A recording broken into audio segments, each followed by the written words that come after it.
中學階段咧見過啲咩最曳嘅嘢？我諗係考試出貓啦。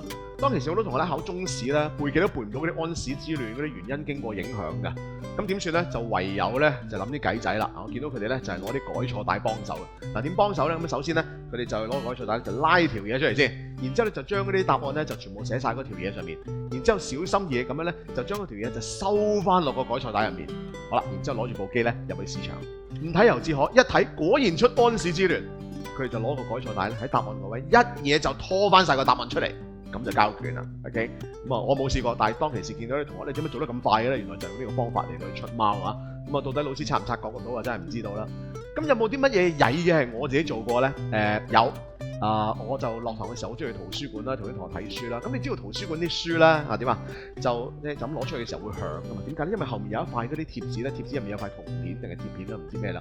咁你就好中意咧將個貼紙咧就搣落嚟。然之後你就點啊？就貼喺啲同學嘅校褸啊，係嘛？放幾個入佢個袋嗰度啊，咁樣。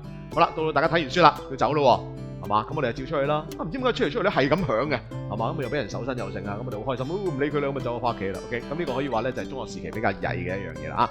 咁啊，但係點都好啊，嗱，各位同學即係考試出貓啦，又或者係即係咁樣去搣圖書館啲嘢咧，係絕對唔啱嘅，大家千祈唔好學啊嚇。